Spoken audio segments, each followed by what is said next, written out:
Alrighty, I think we're going to go ahead and get started. We have a lot to cover today, so I want to make sure that our amazing presenters are able to tell you everything that they have and are able to answer some questions at the end if we have time.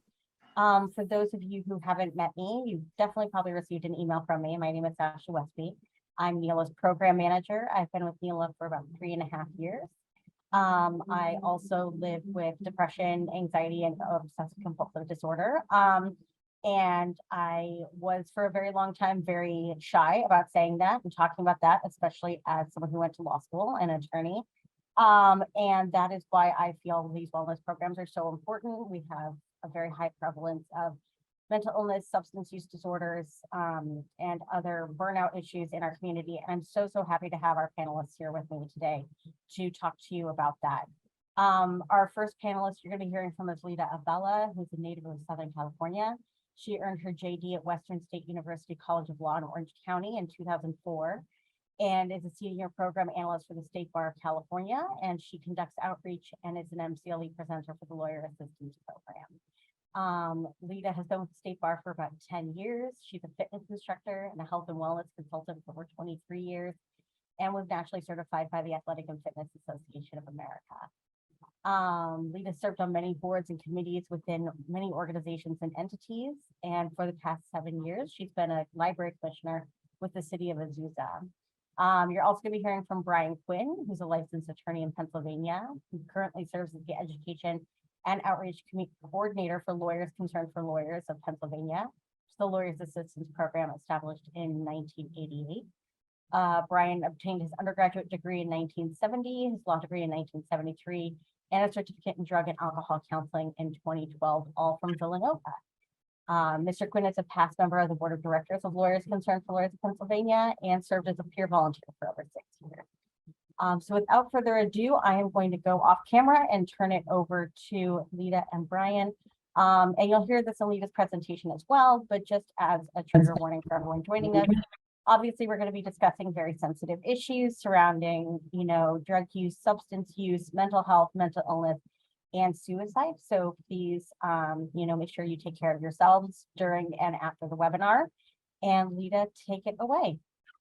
Thank you very much. Good morning, everyone. Well, it's morning here for me. Good afternoon to you, wherever you're at throughout the United States. So I'm so excited to be here. I'm going to be talking about substance use and mental health issues and learning how to avoid burnout issues, defining work-life balance, and discussing how substance use and mental health issues can lead to detrimental and or deadly consequences, including suicide, as Ashley had mentioned.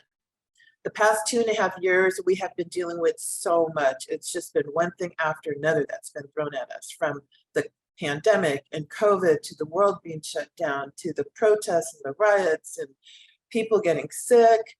Unfortunately, people dying, wearing masks. In some places, we still have to wear masks. It's just been one thing after another. There's been so much uncertainty. And I don't know anybody personally who has not suffered from some form of anxiety, depression, and stress, just with the challenges we've been facing in the last 2.5 years. A study that was conducted by the California Lawyers Association and the DC Bar Association revealed that depression, anxiety, and stress were higher in attorneys compared to the general population. And we've known that based on many similar studies that have been conducted within the past 5-10 years. But what's really interesting is females and younger attorneys experience worse mental health problems. Younger attorneys were 2 to 4 more times likely to report moderate to high stress. You're thinking, who are the younger attorneys? These are attorneys who are 30 years of age or under. 24% of female attorneys versus 17% of male attorneys considered leaving the legal profession due to mental health problems, burnout, or stress. And the top reason was due to work overcommitment. Increase in COVID drinking was 7 times higher in female attorneys versus the male attorneys. So back in the day, it used to be the older male attorneys, let's say 50 and above, who were the ones that specifically had the substance use issues like with alcohol. But demographics are shifting now. Now it's more of our female attorneys and our younger attorneys that are having these issues. Another study that was conducted revealed that for 67% of legal professionals, they suffered from anxiety, but that actually went down from 2020 to 2021. Depression went down somewhat from 2020 to 2021. But again, this is when COVID first hit, when we're still dealing with so many uncertainties. Mental health and substance use in the legal industry were at a crisis level. It was up 44% from 42% from 2020 to 2021. However, remote work has increased the quality of life for many people. 62% increased their quality of relationships, and for 46%, it increased their work productivity. Another study that was conducted looked at the factors that were negatively impacting mental health, and 72% said being on call, not being able to disconnect, and especially working from home. A lot of people felt like they were just working 24/7 because you don't have that, drive to leave the house, drive to the office, go to the office, work, leave work, drive back home. There was that disconnection there. But when you're working from home, for many people, it just seemed that they rolled out of bed, hit that computer, and they were on 24/7. Billable hours, still a big issue in the legal industry. Client demands, we have those clients who think that they can just snap their fingers and you're going to be able to solve all their problems. They don't understand all the things that you have to do to deal with whatever their issues are. Lack of sleep. And this was really interesting. 2% admitted they had a drug problem, but 18% knew of a colleague who had a drug problem. 9% of legal professionals admitted they had a drinking problem, but 44% knew of a colleague who did. I think those numbers are a little skewed. I don't think they were really being realistic there, but this is what the study revealed. And not only are our attorneys suffering, so are our judges. 1/3 or more were reporting fatigue, low energy, sleep disturbance, impaired attention and concentration, and 1 out of 5 actually met the criteria for depressive disorder. So this is not what you want to hear. You don't want to know that when you're in court, here you are trying to, persuade the judge. You're trying to make an argument about your case, trying to win your case for your client, and the judge is sitting there thinking about his or her own problems. They don't even want to be there. They have their own issues that they're dealing with. They're depressed. So it's happening to everyone, from our law students to our attorneys to our judges. So there's different types of substance use and mental health issues. Vicarious trauma, cumulative transformative effect upon the professional who is working with survivors of traumatic life, should be life events. Secondary trauma, the emotional and psychological effects experienced through vicarious exposure to the details of traumatic experiences of others. Compassion fatigue, the emotional residue of exposure to working with those suffering from the consequences of traumatic events. And then post-traumatic stress disorder. Now, really, we can have an 8-hour class on each one of these topics, but it would best be by somebody who's a mental health professional. And really, they are separate issues, separate types of trauma, but I'm going to kind of combine them right now and use them interchangeably just to make it very simple. Vicarious trauma, secondary trauma, compassion fatigue are mental health issues that we see a lot of attorneys suffering from, specifically the top 3 areas of practice. Criminal law, whether you're a prosecutor or a criminal defense attorney. Family law, you're dealing with people who are getting divorced, people dealing with child custody issues, child abandonment, child abuse. Immigration, here you have a client who's come to the country, they're trying to get all their paperwork in order so that they can become an American citizen. And one thing happens, after another, and they end up getting deported after you've worked so hard to help that client. All these different types of areas of practice, and there's others, but those are the top 3, can cause so much mental health issues for our legal professionals. Let's take a look at some more signs and symptoms. It's perceiving the resources and support available for work as chronically outweighed by the demands, having client and work demands regularly encroach on your personal time. How many times have you been trying to sit down at the dinner table with your family and the phone's going off, the texts are coming in, it's just one thing after another. It seems like you never have time for yourself. Feeling overwhelmed and physically and emotionally exhausted. Having disturbing images from cases intrude into your thoughts and dreams. So here, let's say you're a prosecutor and you're handling a murder case, and you get that huge murder book that has all of the crime scene photos, the autopsy, a lot of information that you're dealing with. And can you imagine, you have to look at these gruesome pictures. You have to understand what happened. And because you want to get a guilty on the defendant. So you have to put yourself into the situation and try to recreate it so that you can get the jury to understand what happened. So you get that guilty on your defendant. And can you imagine doing this over and over? 5 years handling homicides, 10 years handling homicides, or other traumatic types of crimes. This can really put a toll on you, especially your mental health. You start becoming pessimistic, cynical, irritable, prone to anger. You start viewing the world as inherently dangerous. I know when I was a police officer, the only thing I saw was there was us and them. Everybody to me was a suspect until they proved that they weren't. I mean, just get wired that way because you see so many bad things day in, day out.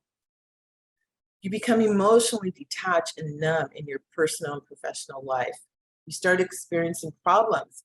We can see where when you're dealing with these types of issues, you go home and your significant other, the kids, the family, they want to talk to you. They ask you how your day is going and you're like, leave me alone. You don't want to discuss anything because all the things that you've been experiencing, you don't want your family to experience. You don't even want to talk about it because it can be so grotesque or just draining.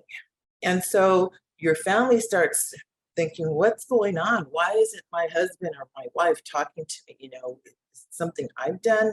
You don't express what's going on, and that can start to lead to personal relationship problems. You start withdrawing socially and becoming emotionally disconnected from others, becoming demoralized, questioning your professional competence and effectiveness. You start thinking, why did I get into this career, this area of practice? Is this really what I want to do? Maybe I need to do something else because it's really starting to affect me. And for some people, it's good to jump into a different area of practice, especially somebody who's been prosecuting murderers for 10, 20 years. That can really take a toll. You start secretive self-medicating. And this is where the addictions come in, whether it's alcohol, drugs, becoming a workaholic, a sexaholic, start eating, gambling addictions. There's so many different types of addictions out there. Becoming less productive and effective, both personally and professionally. So these are the things that can happen if you're experiencing vicarious trauma, compassion fatigue, etc. So what is work-life balance? It's having that conversation about mental health, depression, anxiety, stress, and even suicide. And I know these are not topics that we want to talk about, but we need to talk about them because it's happening in the legal profession. Work-life balance is a process. It's not a goal, and it's something that evolves. What we want in our 20s is different than what we want in our 30s, which is different than what we want in our 60s, etc. It's a non-negotiable commitment to yourself. So how do we get there? Well, we ask ourselves these questions that you see that are popping up on the screen. For everyone, it's going to be different. It's going to be different where we are in our career, our age, are we married? Are we single? Do we have family? Maybe we have parents we have to take care of. Everybody's different. So you have to figure out where you are in your life and what you need to do to make sure you have that work-life balance. We need to be true to our personal professional needs. There's different types of employers out there. So maybe when you first graduated from law school as a young, let's say 25-year-old, you thought to yourself, big law, this is what I want to do. I want the power, the prestige, that money. I can work 80 to 100 hours a week. Not a problem. I'm single, I'm young. But then after doing that, maybe for 10 years, 15 years, you're like, oh, I can't continue to do this. I'm going to be burned out. I am burned out. I need to do something else. So maybe you think about being a solo or small firm practitioner. Here you can cherry pick your cases, your clients, you have more control over everything, which you do. But on the other side of that, you're not only the attorney, you're the social media person, you're the HR person, you're the billing person. You have to handle everything. You're responsible for everything. Pros and cons. Maybe when you were in law school, you thought to yourself, you know what? The only reason why I became an attorney is because I really want to help the underdeserved community. And so you go work for an employer like Legal Aid, and you're really passionate on helping, certain types of people in this area of practice, whether it's, immigration, people who are dealing with eviction, etc. And you find it really rewarding. But then you think to yourself, I love my job. I'm doing exactly what I want to do, but the pay is not that great. And so now as I'm getting older, I want to start a family, and I cannot support my family on this salary. Government, maybe working for the government. Here, I work for the state bar. We have excellent benefits. We have a pension. We get a lot of holidays off. Job security. We're union employees. But on the other side of that coin, the caseloads are extremely high, especially working in the prosecutorial office of the Office of Chief Child Counsel. So again, pros and cons and different types of employers, different types of practice. Maybe you always wanted to be a litigator. You love going to court. You love handling trials. But then you learn as time goes on, back to back trials. You're not spending any time with your family and friends. That again could cause burnout. So maybe you think about being a transactional attorney. Maybe this is what you need now in the area, in where you are in your career. So also look at considering alternative work schedules. There's full-time, part-time, flex time. Maybe as a attorney who just had a newborn baby, you're not able to, you're trying to nurse the baby, you're not able to work the 80 to 100 hours a week. You need to have an employer who's going to be compassionate and let you either work part-time or flex time so that you have that work-life balance so you can spend some time with that newborn. Work locations, there's working from home, working from the office full-time, or the hybrid schedule, which it seems like most employers right now, since the pandemic, and since most of us have returned back to work, it appears that the hybrid schedule is what's working best for the employer and the employee. Now, another study that was conducted revealed that 72% of legal professionals believe the US judicial system suffers from systemic racism. 65% believe that a person's race or ethnicity affects their ability to receive fair outcomes for their legal issues, and 60% believe a person's race or ethnicity affects their opportunity to pursue a career in the legal profession. A study that was conducted by the American Lawyer magazine revealed that roughly 31% of Black attorneys, 22% of Hispanic attorneys, and 20% of Asian attorneys have contemplated suicide. And roughly 35% of Black attorneys felt anxiety based on their race. About 51% of Black attorneys, 49% of Asian attorneys, and 49% of Hispanic attorneys felt their firms or their employers were not providing support for their personal well-being. We know lawyers care deeply about their clients and their outcomes. You're the problem solvers. You're the person that all the people go to because they have an issue and you're able to solve their problems, or they believe you're able to solve their problems. And most of the time you probably are able to solve their problems, but you have everyone's weight on your shoulders. And that can lead to a lot of burnout, especially when you have no time to take care of yourself. So it's extremely important that you make sure that you take care of yourself first so that you can take care of your family and your clients. So why is lawyer burnout still an issue? The one good thing about this pandemic and everything we've been through is we're talking about it more, which is great, because the more we talk about it, the more we can reduce the stigma. And if we reduce the stigma, more people will be able to get help, and they won't be so ashamed of getting help, of reaching out, of talking about this. These issues brought on new stressors such as isolation, dealing with childcare issues, homeschooling, disconnecting from family and friends, and even death. And it added stressors to attorneys already dealing with heavy caseloads, tight deadlines, and demanding clients. And burnout's a form of exhaustion that's experienced emotionally, mentally, and physically. And it's a slow build. So for some people, it could be 6 months. For others, it could be 6 years. For others, it could be 16 years. It all depends on what the issues are and how you're handling them. Do you continue to let it build up and build up and build up to the point of now you're just unable to deal with anything?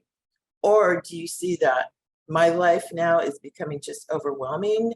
I need to do something. I need to cut back on the hours that I'm working. I need to take care of myself. I need to, start getting more sleep, all these different things. So for everyone, it can be different.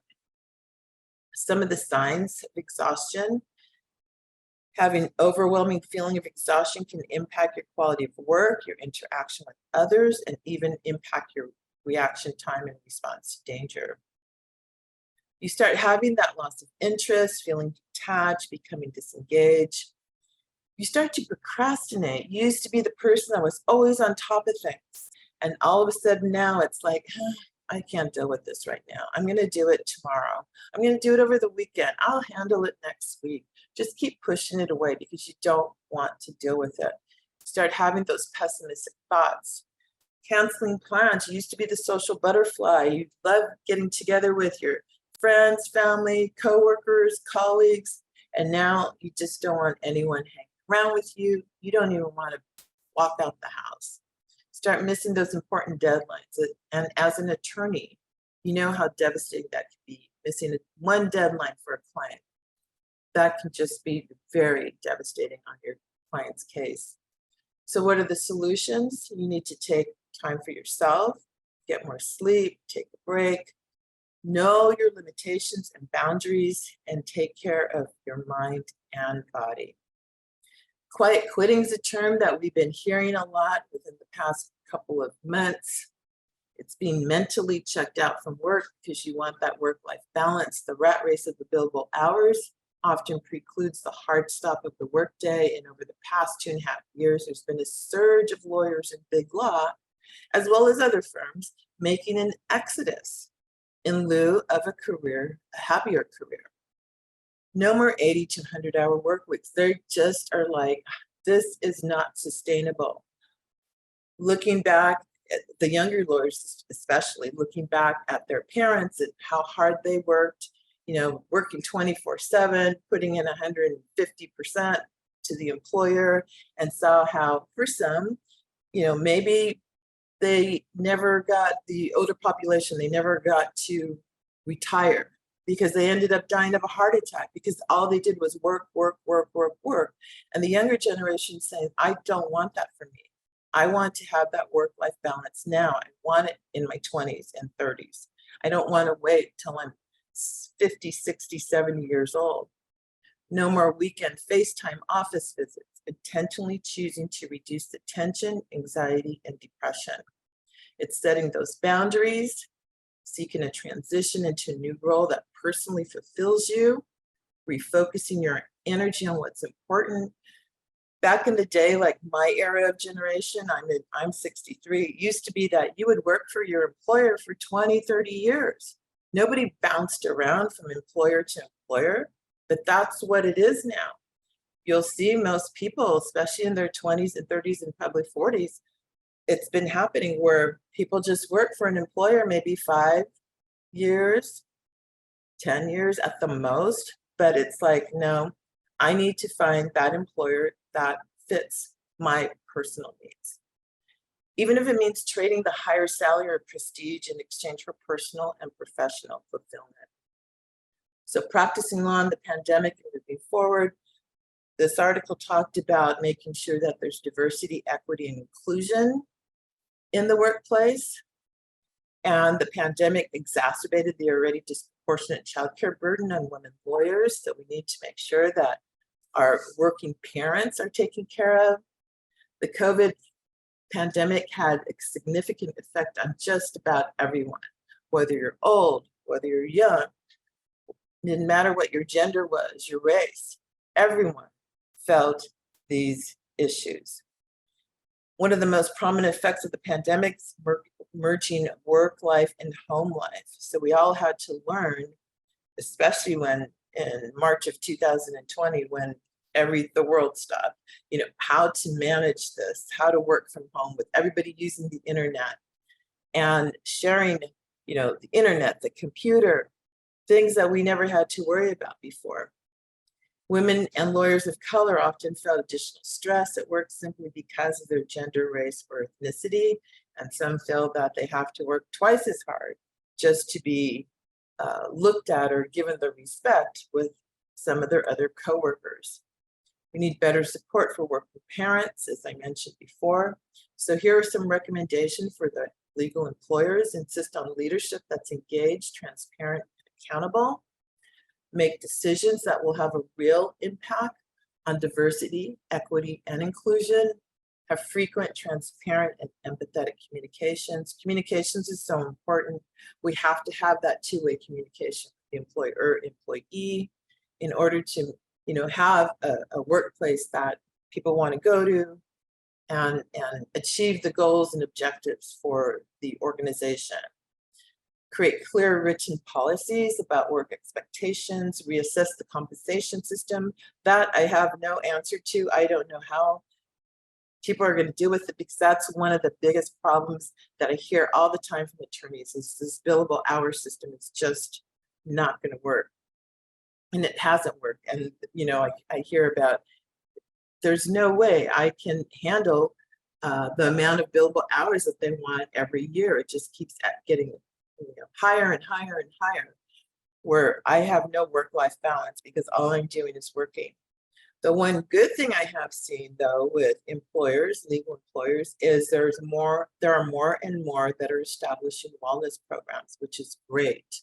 I think legal employers have realized that they need to, if they want to keep great employees that, are benefit for the organization, the law firm, agency, etc., that they have to establish wellness programs to make sure that the employees are not getting burnt out and that they are, allowing them to have that work-life balance.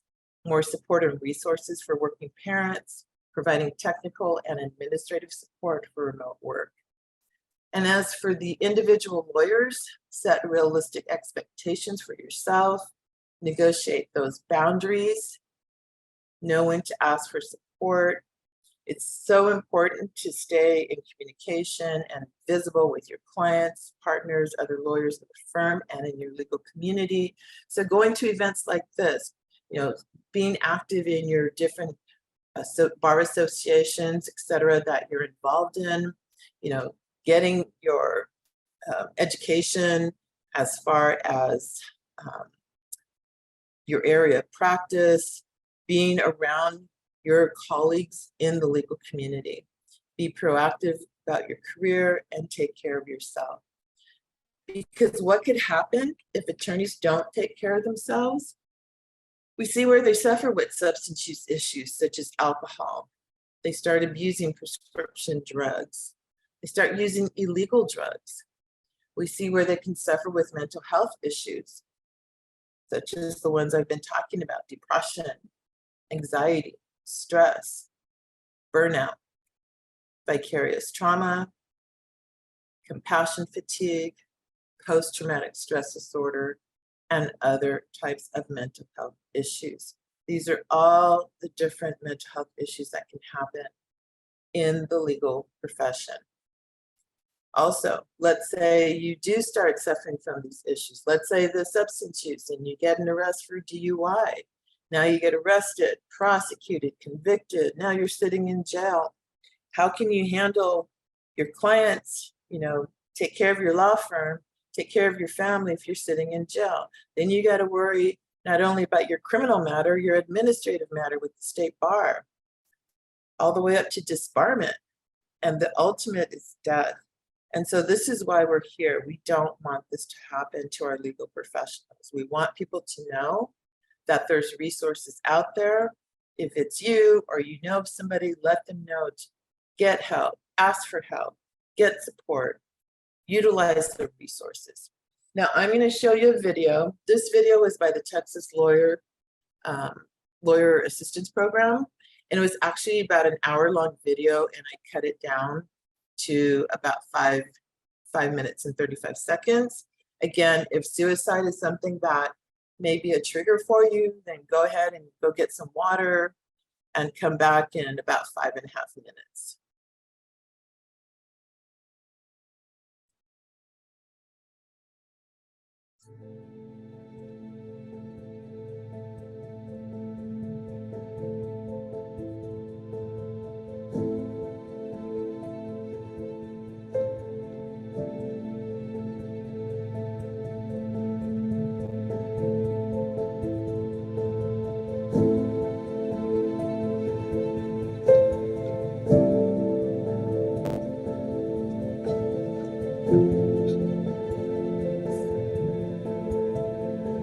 My name is Sarah Giddings.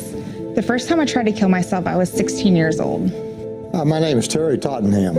As I was nearing my 60th birthday, I faced a personal and professional crisis that drove me into a deep depression and caused me to consider and look at my long history of alcohol abuse. My name is Tracy Franklin Squires. I'm an assistant district attorney, and I'd like to tell the story of my family's loss of my brother Donald to suicide. I'm Terry Bentley Hill. I'm a criminal defense attorney from Dallas, Texas, and I am a survivor of suicide. I am not a survivor just once, I'm a survivor twice. My first husband took his life 25 years ago, and then 9 years later, my precious youngest daughter, who was 14 years old, also took her life. My name is Ann Ritchie. I have bipolar disorder, and I'm a suicide attempt survivor. My name is Kyrie Cameron, and my life has been significantly affected by suicide and depression. My name is Sally Conway. I'm the executive director of the Grace Lawn Car Foundation. Brian was a huge part of my life growing up from the time I was little until I was an adult. He was an extremely involved stepfather. He even coached my elementary school soccer team. 4 years ago, this November, we lost Brian tragically a week after we lost my youngest sister, Grace, to suicide. We lost Brian to an overdose. I'm Erica Gregg. I've been practicing law since 2001, and I absolutely loved my work. It was exciting, it was challenging, it was adventurous, but along with the challenges and adventure came depression and anxiety. And 10 years ago, on Mother's Day, I attempted to take my own life. I'm Chris Ritter, and I'm the director of the Texas Lawyers Assistance Program. And I can't tell you how much it means to me today to share with you some life-saving information about depression and suicide. Depression is the biggest problem that we face as attorneys. And if we don't know how to take care of it, how to recognize it, it can lead to death by suicide. Anxiety is something that attorneys face every day. Anxiety over time, if we don't know how to take care of ourselves, can lead to depression. And if we don't know what to do or how to recognize depression, we can get into a serious problem.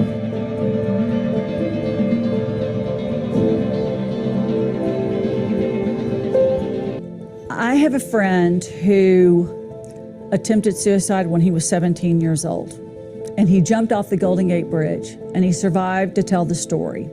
And so I said, Kevin, what were you thinking? And he said, oftentimes when a person is suicidal, they'll make a pact with themselves. If this happens today, I won't die today. Might die tomorrow, but I won't die today. And he told me his entire day, the day he decided to die, he went through the entire day of interacting with people. He was sobbing, hugging his father for the last time, he thought, getting on a bus crowded with people, and he was crying and nobody asked him, are you okay? Getting to the bridge and a lady walking up to him, and instead of asking, are you okay? She hands him a camera and says, take my picture. And he said, yeah, sure, I'll take your picture. And he jumped. But the thing he told me is that if one person had asked him if he was okay, he would not have jumped. And again, I also have to say that the minute he jumped, he regretted it. And he said the saddest thing in the 4 seconds it took for him to hit the water is that he was going to die, and his family did not know that he wanted to live. He regretted it the minute he jumped. So the minute he told me that, I thought, we have to stop minding our own business. We have to ask the question, are you okay? Even if it's a total stranger, I walk through that courthouse and it's not a happy place. If there's somebody on the bench crying, I will stop, because I remember what he said. If one person had asked me if I was okay, he wouldn't have taken his life. He wouldn't have jumped.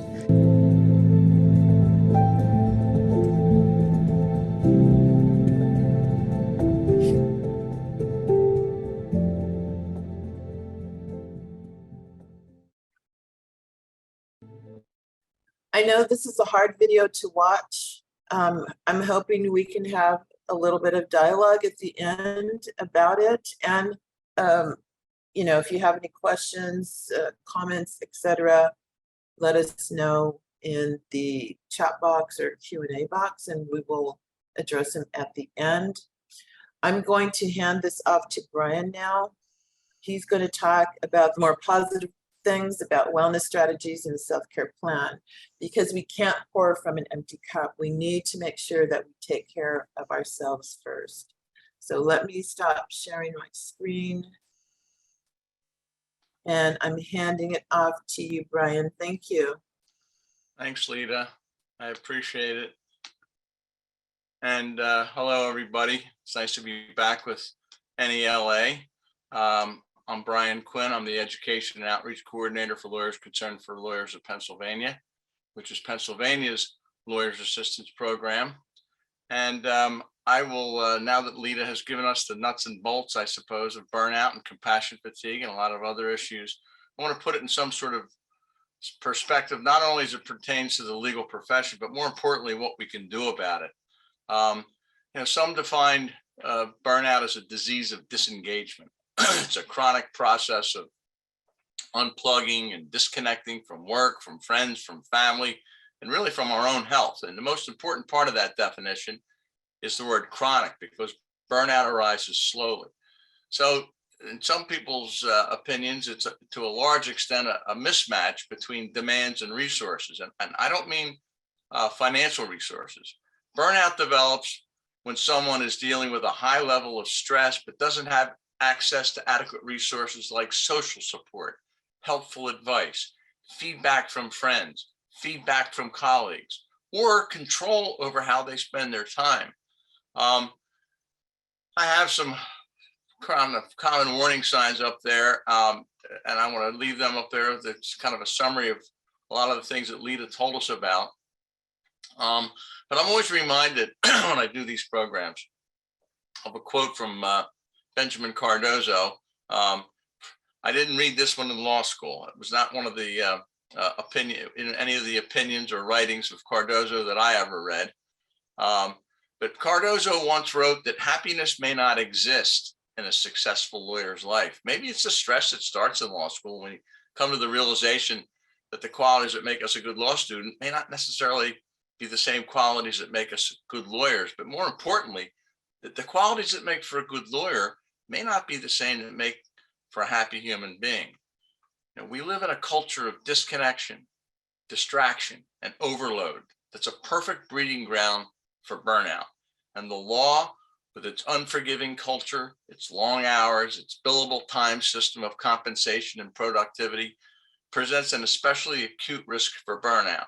So keeping in mind that Cardozo quote about happiness, we need to ask ourselves, why are lawyers so stressed and burning out as a result? Well, most people experience stress in their lives. Lawyers and people in the legal profession face a unique conundrum. For many, the drive and dedication that make them successful as a lawyer is also what's causing stress and burning them out. In other words, our personalities and our profession put us at high risk. In addition to the challenges of practicing law, some contend that lawyers tend to have personality traits that make them more prone to burnout. Perhaps the most significant such trait is perfectionism. Lawyers' inherent personality traits, along with the adversarial, high-pressure nature of the work, create an incubator, so to speak, for burnout. Lawyers tend to be perfectionists, setting impossible to meet standards for themselves and the sense that nothing is ever good enough. We're trained to be on the constant lookout for problems. And as Lita mentioned, we see ourselves as problem solvers. I always pose this question to my attendees. Are you a problem solver, or are you really just a problem collector? Think about that. So we're on the lookout for these problems, and we know we have to be responsible for taking care of our clients. But this inherent pessimism over what may go wrong creates a sense that problems are everywhere, the true urgency of which becomes sometimes exaggerated. So lawyers also often fail to seek out help when needed, not wanting to appear weak. They face constant deadlines set by the courts, by other parties, by clients over which they have very little control. So law firms, in turn, rarely foster an atmosphere where a lawyer experiencing burnout would feel comfortable exposing and getting help for what could be perceived as weakness. Law firms are competitive places with increasing demands for greater productivity at lower cost and with limited, highly competitive opportunities for advancement. So new technologies also add pressure on on lawyers who feel constantly tethered to their work and client demands. So the law demands acute attention to detail. There's no question about that. The price for making a mistake can be millions of dollars. For employment lawyers, there's so many things that could go wrong if you don't pay acute attention to detail. We talk about lawyers that do criminal law and things like that. Mistake can mean prison, loss of custody for a child if you're a family lawyer. But you folks in the employment law world certainly know the results of not paying close attention to detail. So to that extent, lawyers are served well, at least professionally, by their perfectionism, but this same perfectionism can make them feel like their work is never good enough. And that sort of perfectionism is a major risk factor for burnout. So lawyers need to take a close look at their own core beliefs. And if those beliefs include ideas that prevent you from admitting that there's a problem or from seeking help, you may want to think about them and rethink about them, I should say. Lawyers tend to score low on resilience. As many as, I saw a survey that as many as 90% of lawyers score on the bottom half on resilience tests. People who are low in resilience have a harder time bouncing back from life's inevitable setbacks and then therefore are at high risk for burnout. We notoriously work long, stressful hours. The demands of our job are intense. As I mentioned earlier, one of the causes of burnout is that demands exceed the resources to meet them. And the long and difficult work of practicing law can easily place too many demands on a practitioner. How am I going to get it all done? The number one stressor that I always hear is I have too much to do and not enough time to do it. And then with the work from home environment and the balancing of home and life responsibilities can sometimes make it feel overwhelming for us. But there are many careers that are high stress. So why are lawyers at a higher risk of burnout than many other working professionals? why does lawyer stress statistics show that lawyers are experiencing greater stress levels than their counterparts in other professions? The combination of factors working together over time create that overworked, stressed out, burned out lawyer. So aside from our personalities, perfectionism, and excessive hours, we need to look at our professional culture. Let's face it, folks, we tend to work a lot.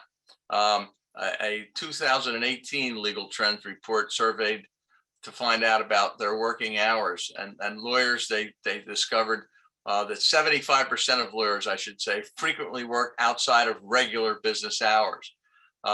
We work on average 140 unplanned hours a year. That's about 3.5 weeks, if you do the math, of unplanned work.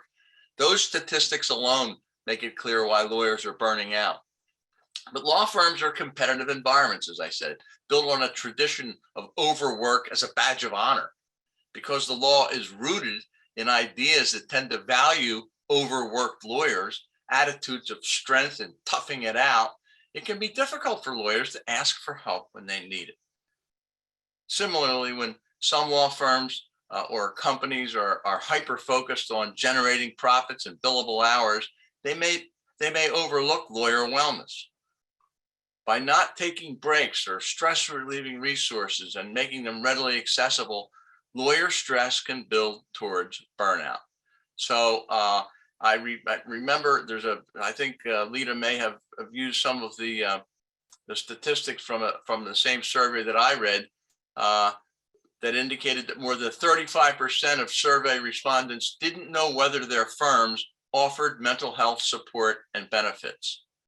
So not only do we see lawyers experiencing a drop in productivity and an increased desire to be alone, which is already a problem in our profession, isolation.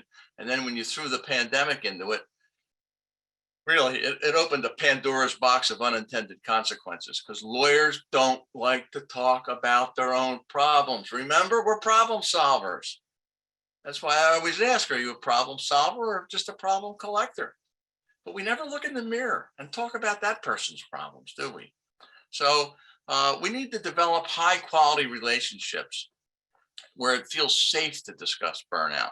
Cultivating relationships with people who don't deem the stress and burnout as a sign of weakness can really make a huge difference. Unfortunately, for many lawyers, there may not be any high quality relationships in the workplace. And if that's the case, you may have to seek out non-work relationships.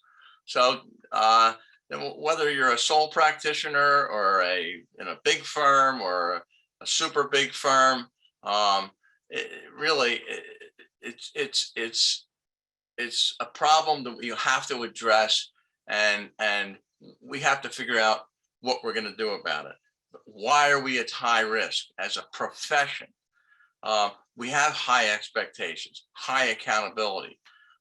We certainly have a tendency to lack work-life balance. We are inherently pessimistic. We work long hours, as I've already mentioned. But more importantly, we're in a profession that's conflict-driven and adversarial by nature. One lawyer's win is another lawyer's loss. The quest to win becomes paramount. And as we give our clients the ethical, zealous representation that we're duty-bound to provide under the rules of professional conduct. But this win-lose, rigid thinking type of an approach can drain us. We're emotionally detached. We're thinkers. We're not feelers. We become excessively self-reliant. Many of these characteristics, unfortunately, may make for a good and a successful career, but they're not so great for our mental health. So when we don't address them, because all those things that Lita told us about, all those disorders, all those mental health disorders, all of those substance use disorders, they're chronic and progressive in nature. They just don't go away if left untreated. As a matter of fact, more often than not, far more often than not, they get worse. And when you don't address these issues, not only can it affect you personally, it can affect your clients, your career, damage your reputation. You saw all the possible ramifications of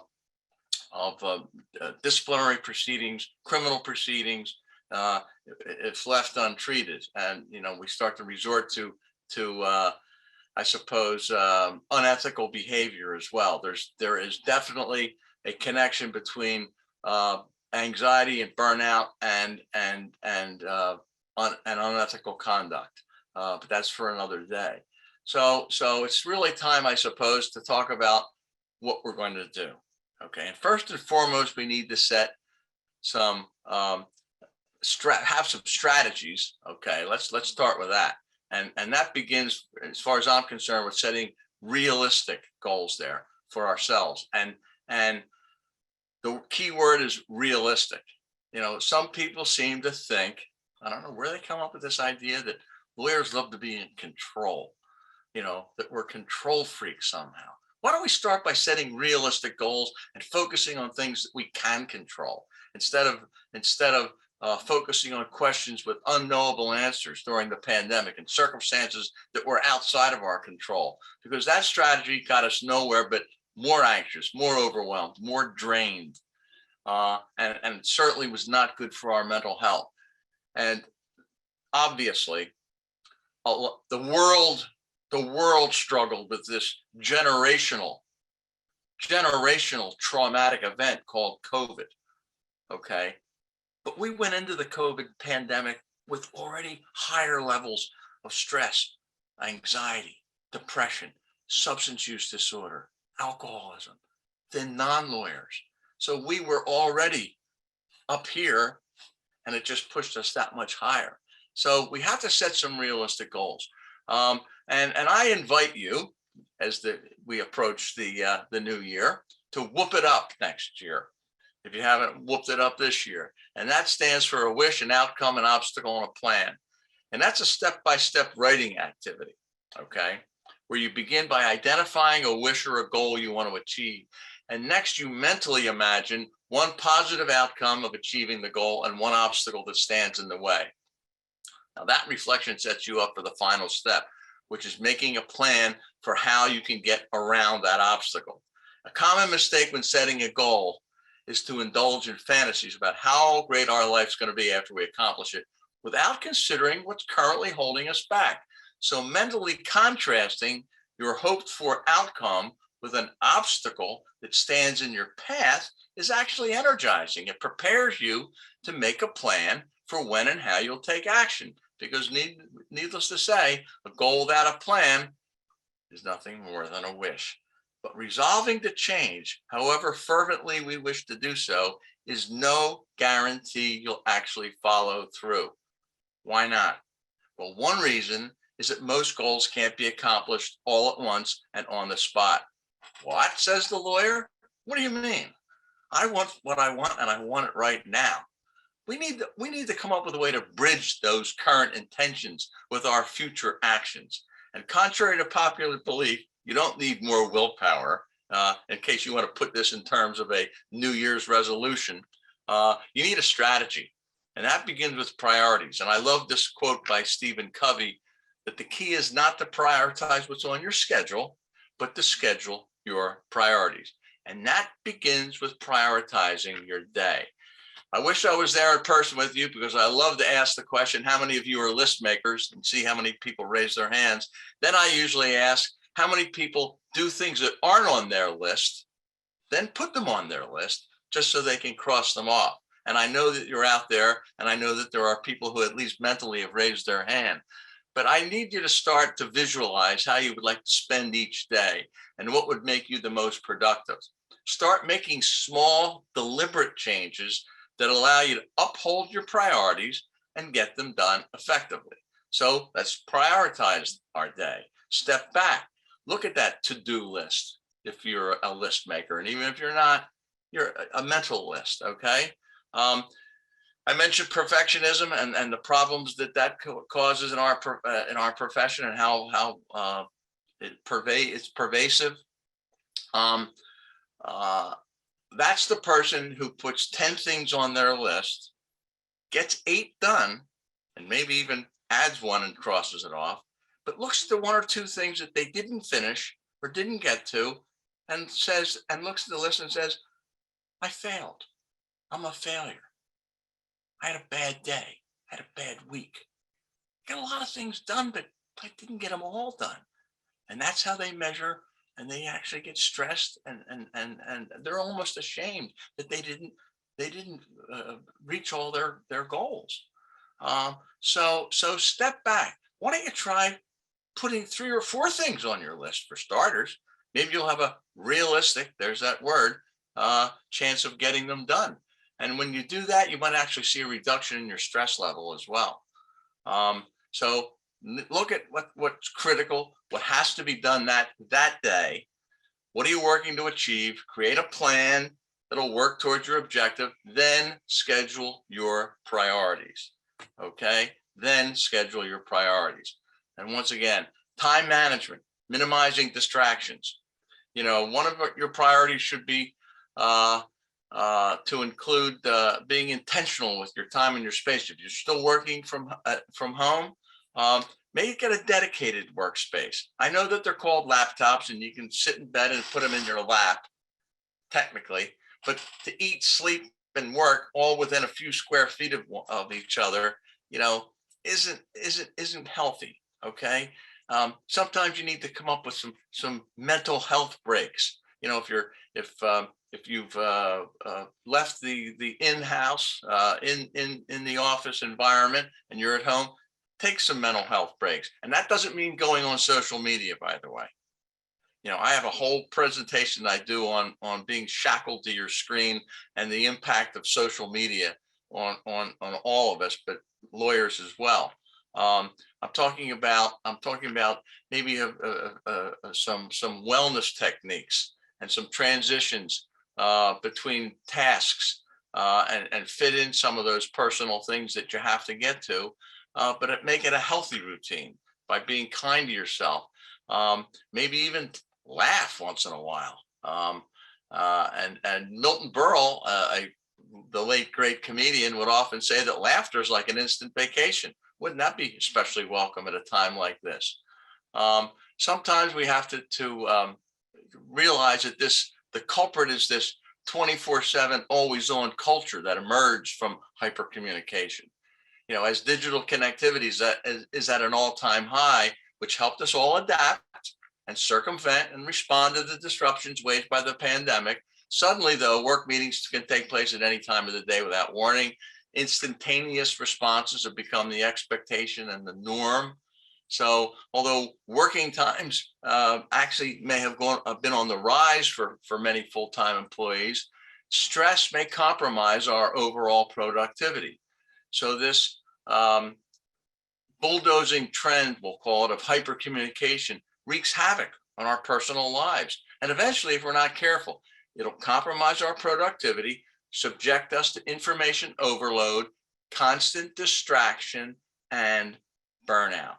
And it doesn't appear that the always on culture is going to be switching off anytime soon. So we have to maintain some strategies, as I said, that can help safeguard our personal life, promote our well-being, maintain high productivity levels during this critical time.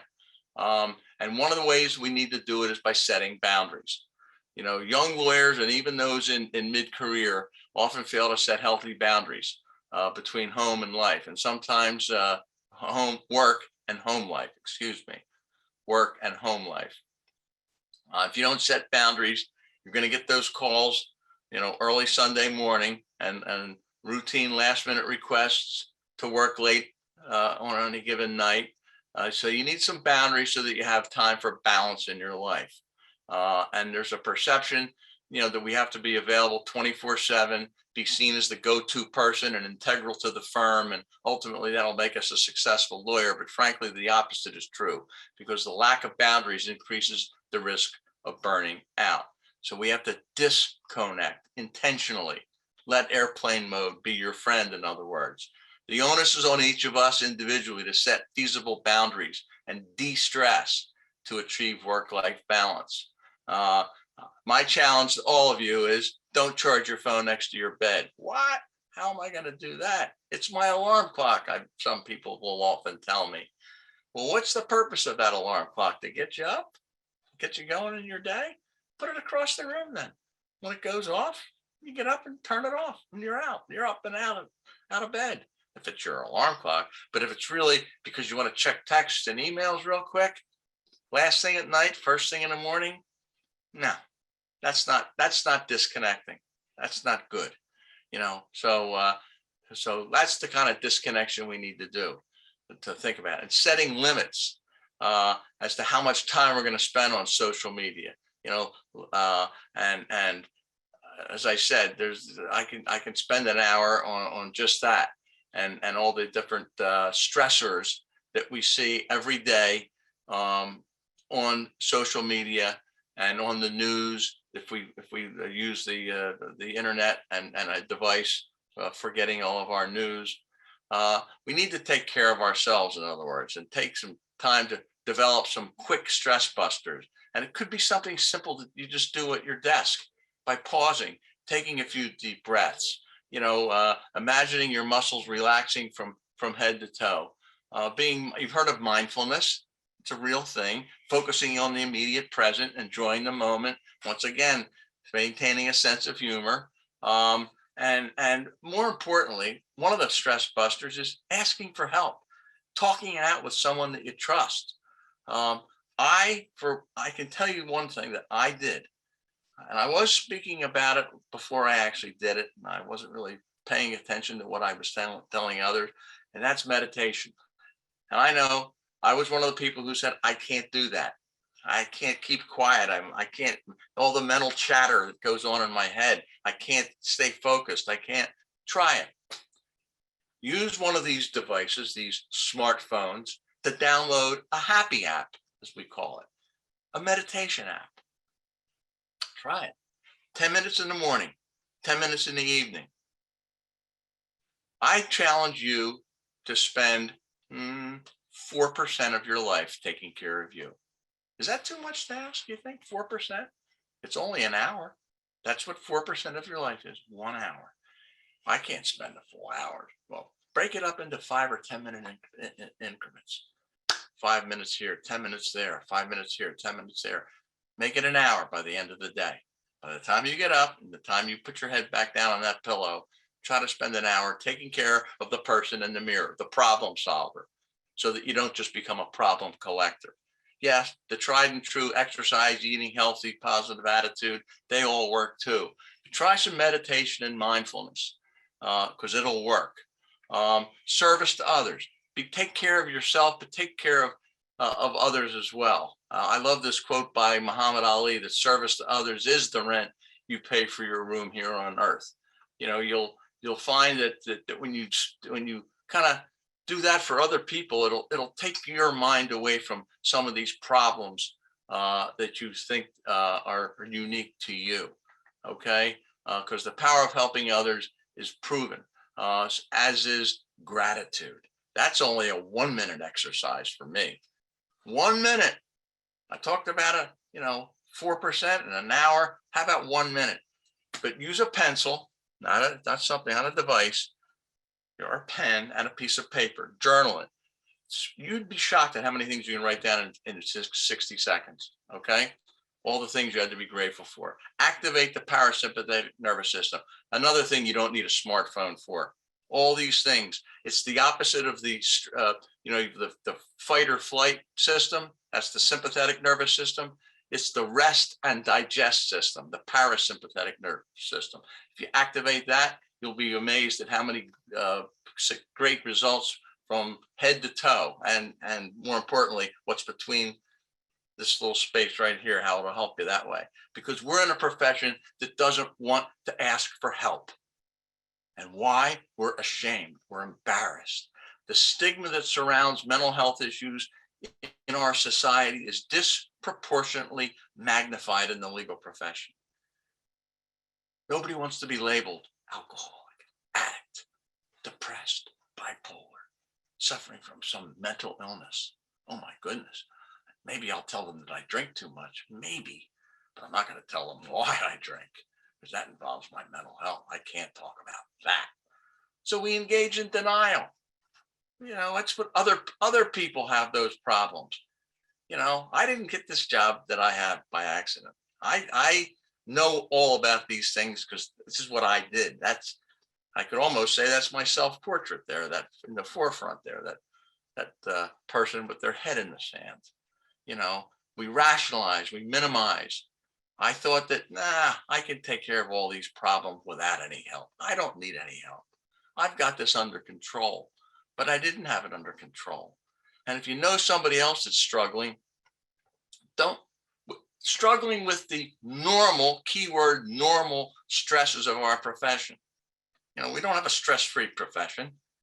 You know, it's just that's a form of denial to say that we do, to say that there's no stress at all in the legal profession, because some stress is okay. It's when it goes too far and becomes distress that becomes an issue for us, and then it can lead to burnout. So if you know someone that's struggling, don't engage. Don't be this person who engages in the conspiracy of silence. We don't want to talk about that stuff. That's not going to look good for the firm, for the office. We don't want to talk about such and such as problems. That prevents them from getting the treatment that they so desperately need. It doesn't help them. It fuels their denial. It removes their own motivation to change and to get some help. Okay, that's not good. You'll never, if you ever see me present, you'll never see a PowerPoint that doesn't have this image. Because when I look at this image, I'm reminded of how my life was saved by a lawyer's assistance program. Because at the center of that ripple effect is a question that someone asked me. It started by simply saying, "Are you okay? Do you need help?" And sure, I had been asked that question many times. And I had always said, "No, I'm okay. I got this covered." As I got arrested for 3 DUIs, and I lost my home to foreclosure because I couldn't pay my bills, that I was using alcohol and drugs every day for years and years and years and years. And eventually, yes, I knew I was facing prison and I was facing disciplinary action, but I've got this all under control. No, but someone asked me, "Will you accept our help?" And it was someone from a lawyer's assistance program. "What's that?" I said. You know, what is a lawyer's assistance program? It's we are out there to do one thing: help you, help judges, help law students, help the families of lawyers. You know, I don't know about every state because I'm not from, you know, I'm from Pennsylvania. But check your own lawyer's assistance program. Check the American Bar Association's directory of lawyer assistance programs, because many, many, many programs in this country help the families of lawyers. Well, what do you mean? If you're concerned about the legal profession, why are you helping non-lawyers? Because they're part of your life. They're part of your life. And I don't mean just the people in your household, your extended family. If someone's struggling, it's going to impact you. And if it impacts a lawyer, there's a pretty good chance that a lawyer's assistance program wants to help. So to call or not to call, these are all the things that I said. This is not out of a book. I'm the author of this particular slide. I said them all. I'm not really like those other people. I was broke. I lost everything. I was facing prison. And then I just said one thing, and it was, yes, I will take some help from you.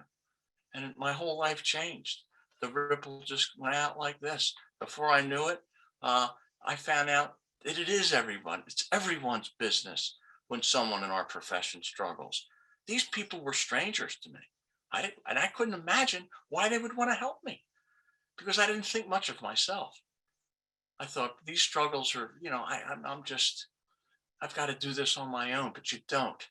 Now, this is our services slide. It's very typical of the services that many lawyers assistance programs provide. We're not all the same.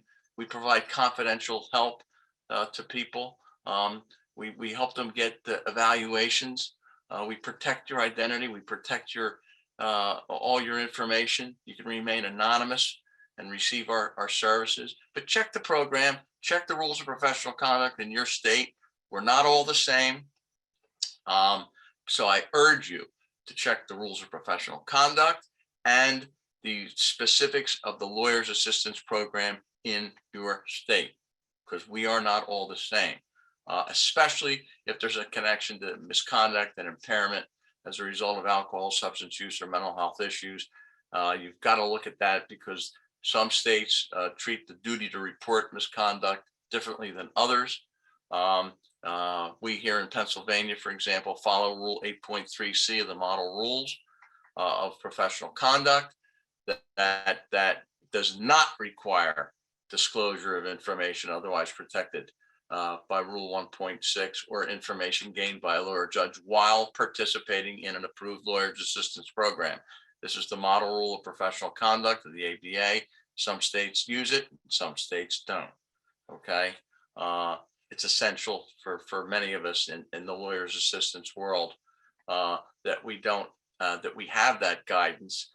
This is the comment from that rule, and why the court feels that it's important in many cases, because by providing that exception, it encourages members of our profession who would otherwise be hesitant to seek help because I don't want anybody to know. You know, I'm ashamed, I'm embarrassed, I may get in trouble, I may get reported. So check the rules, follow the rules in your state. Hopefully it's not going to be an issue. And remember something else. You know, we're in this together. You know, we have to develop a "you're not alone" culture.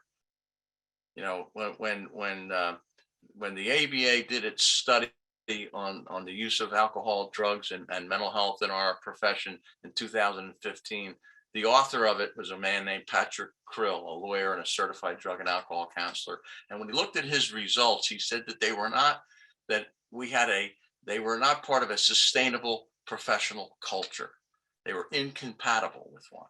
But we need to have a sustainable culture in our profession. One of the things that we do is educate people.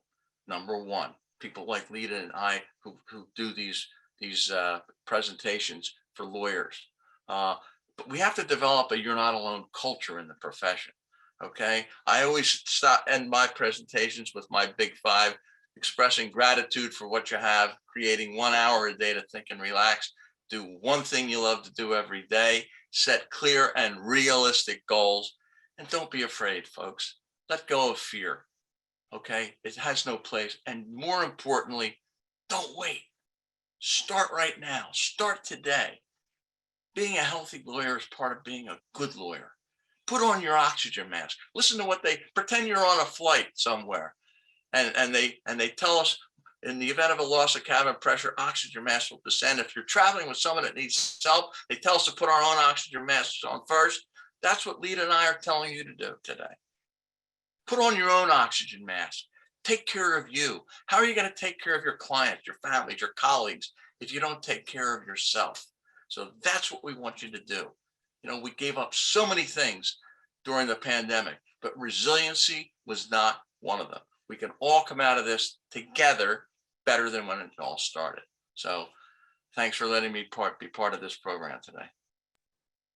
Thank you so much, Brian and Lita. We have a really important question that I think is a question that's on a lot of our minds, especially people in nonprofits, in large firms.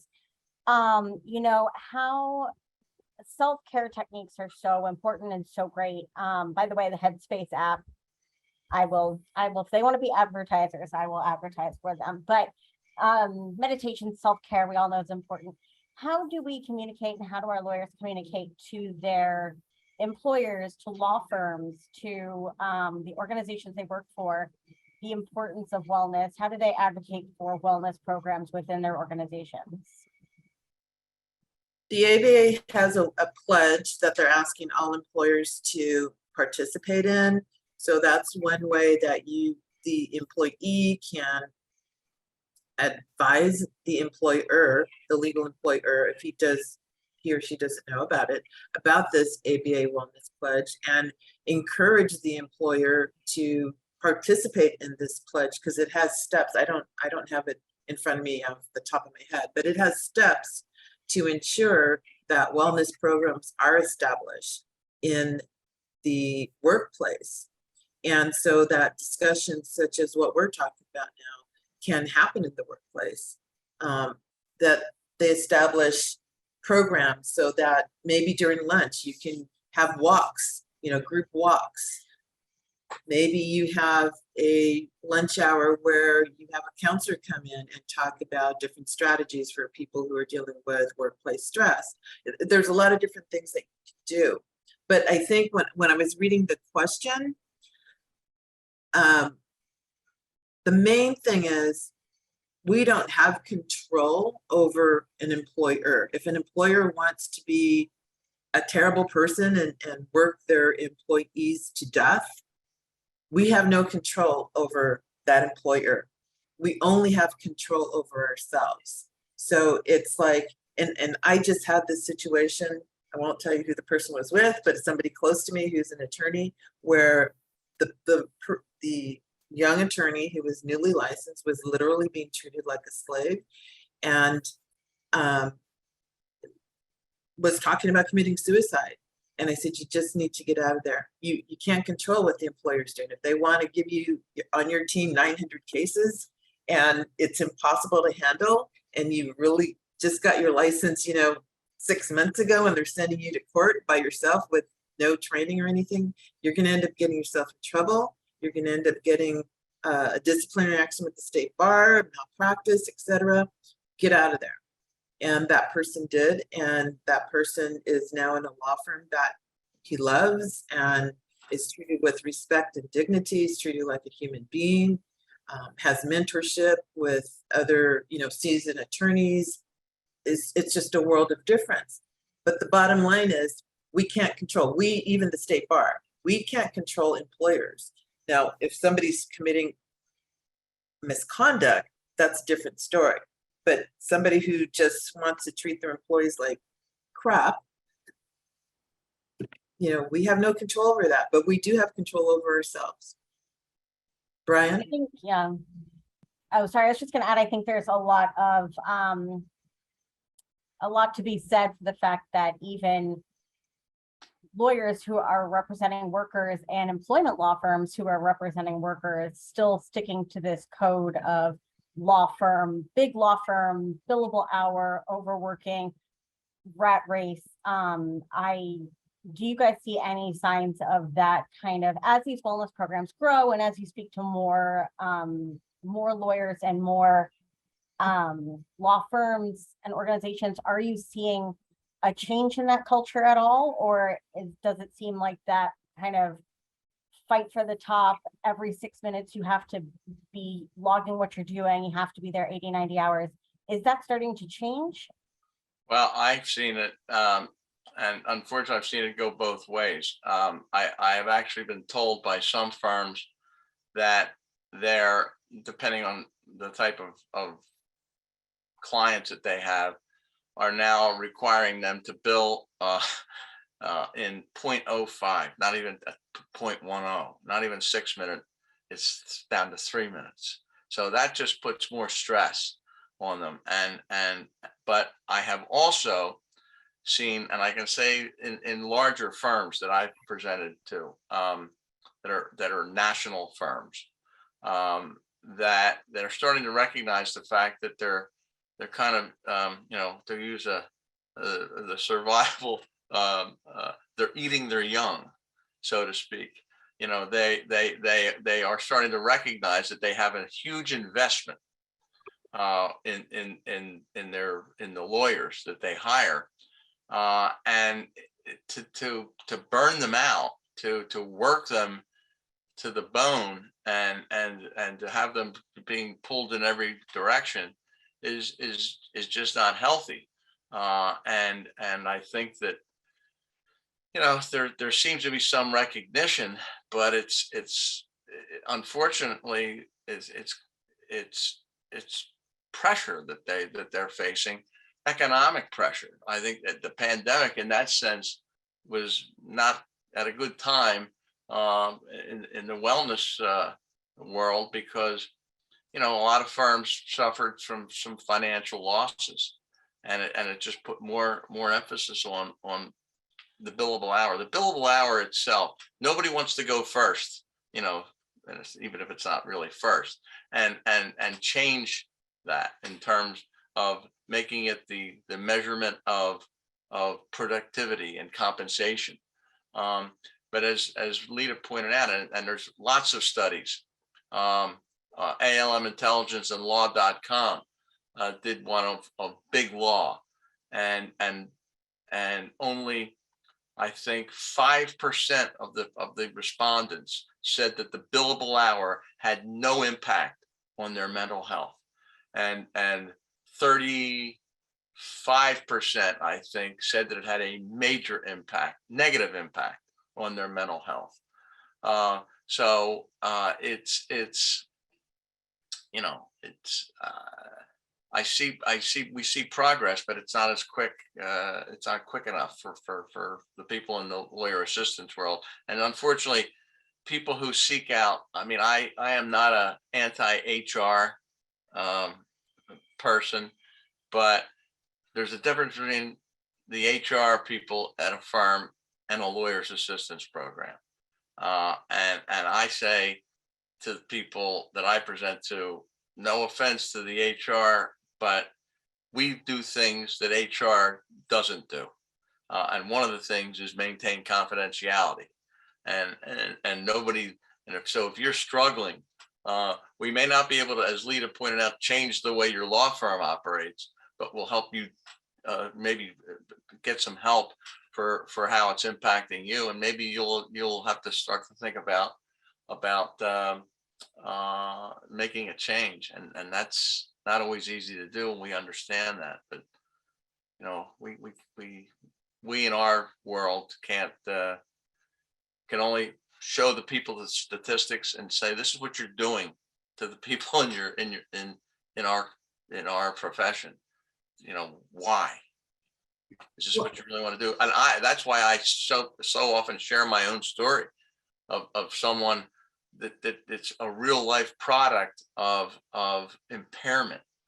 You know, and I was absolutely, I mean, I did go to jail. I did lose my license to practice law for 5.5 years.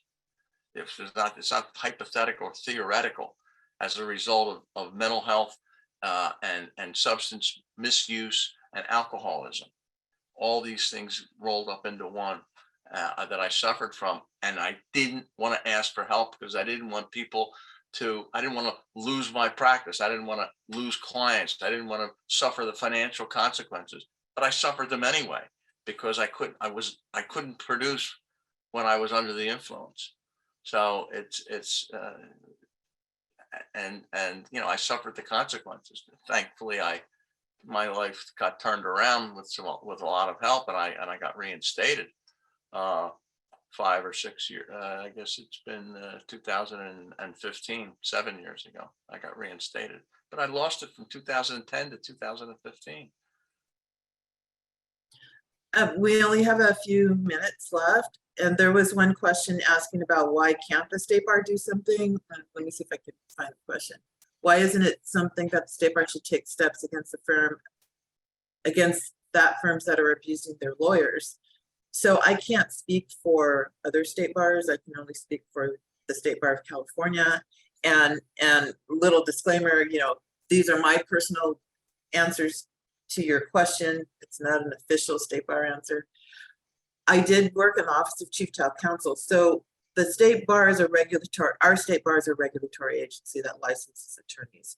And unless somebody is committing disciplinary action, you know, something that's against the rules of professional conduct, we don't get involved. So unless somebody wants to make a complaint that attorney so-and-so violated rules of professional conduct X, Y, or Z, or business and professions code A, B, and C, we can't get involved. If somebody is abusing their employees, you know, we have to find, okay, what rule of professional conduct is it? Yeah.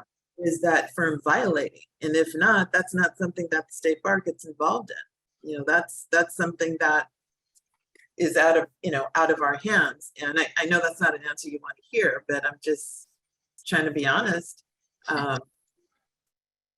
Lawyers need to regulate their profession, and it's not really up to the State Bar to do that. And I think a way to show an employer if that employer is so abusive to his or her employees, and you guys are more the experts here than me because you all work in employment law, is if you see a lot of turnover, the people are leaving left and right. They can't keep anyone. They come in one door and out the other. Obviously, there's something going on there. You know, the employer's light should go on and say, wow, I must need to change something because I can't keep people here. Right. We have 4 minutes. Let me see if there's other. Aren't forms violating several rules of professional? Well, I don't have the rules of professional conduct in front of me, and I would need to know. And number one, I'm not an attorney, I'm just a JD, but I would need to know what the specific allegations are. And I also don't work Office of Chief Counsel anymore. And again, I'm speaking for California. I don't know what the rest of the country does. Maybe they do. Do you have any comment on that, Brad? Me, I don't have any comment because I've never been in that part of the process other than as a respondent. So I don't know, but I know that we stress education. I think the ABA does. That's but by at least educating lawyers and law firms, and I have seen a remarkable increase in requests for programs like the one we just did and similar programs. And I don't know about your office, Lita, but I mean, we're just the volume of legal education programs that we present and provide has gone up dramatically, and I take that as a good sign that people at least want to know some answers, and at least they want to recognize what the issues are. So education, and that was the one of the ultimate conclusions of the ABA study in 2015 was educating lawyers and law firms on these issues, and that's where the initiative, the wellness initiative, really was born. One of the questions asked about the ABA pledge that I mentioned, I just looked on the website, there's 216 signatories. So I don't know how many law firms, legal employers there are in the United States, but obviously 216 is very, very, very, very, very, very small number. I know in California, we have 266,000 attorneys in the state of California. I mean, it's huge, and probably the number of law firms is huge too. And even if that 216 were just the state of California, that's still a very low number. So we have a lot of work to do. As a matter of fact, I have been trying to get the State Bar of California to be a signatory on the pledge, and I'm still working. I've been working on it for 2 years. It's hard. It's hard. Well, Brian and Lita, thank you guys so much for being here. Thank you all for attending. I wanted to let you know that this is just the beginning of our NELA wellness initiatives. We're going to be spending more time bringing wellness resources and making sure that we are providing wellness programming at our events. I am thrilled to be able to get a start on this with Brian and Lita, and really appreciate their time and planning this with me, and look forward to future events. And thank you all. Have a great weekend. Thanks, Ashley. You did a great job for your organization. You really went above and beyond by all the work that we know you did, and you always do. Thank you all. I really appreciate it. Thank you. Have a great weekend, Take care. everyone.